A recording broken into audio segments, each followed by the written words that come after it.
I'm Alexander Hefner, your host on The Open Mind. I'm delighted to welcome our guest today, Kelsey Davenport. She is Director of Non-Proliferation Policy at Arms Control Association. Welcome, Kelsey.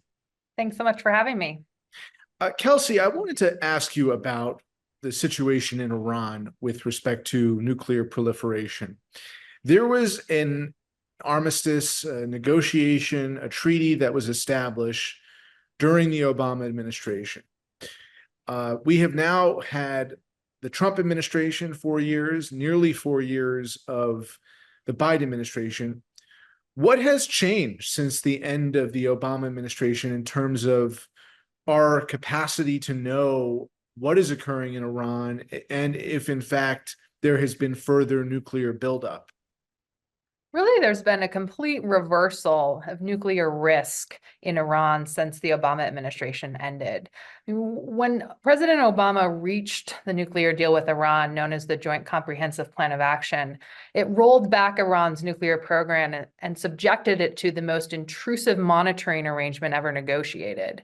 But in response to President Trump's withdrawal from that arrangement, despite the fact that Iran was complying with the accord, Iran then began building up its nuclear program. And in the past several years, Iran has invested in a number of new capabilities that would allow it to develop nuclear weapons more quickly if the political decision were made to do so.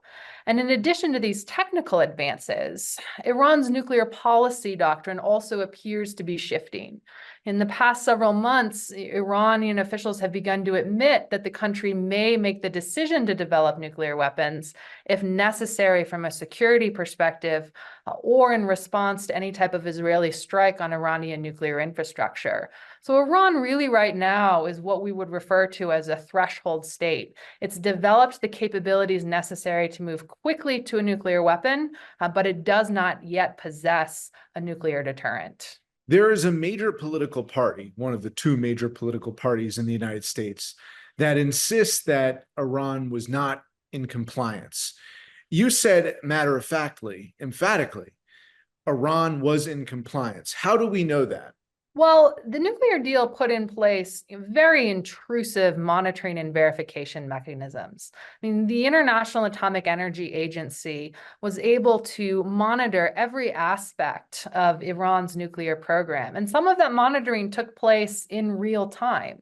So both the IAEA's assessments of Iran demonstrated compliance, but it's not just that. The U.S. intelligence community also repeatedly stated, even during the Trump administration, prior to the U.S. withdrawal, that Iran was abiding by the accord.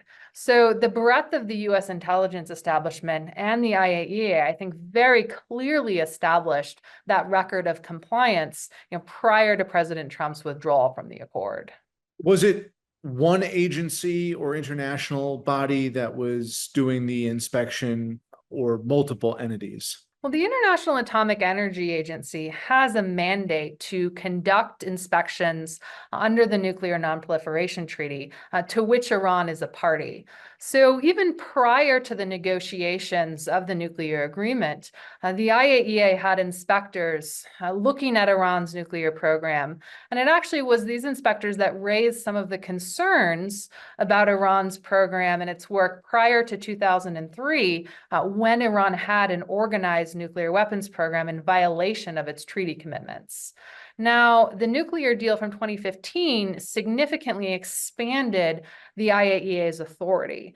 So it was, just the International Atomic Energy Agency inspecting Iran's program, but they had significantly more verification tools and significantly expanded access, due to the nuclear agreement.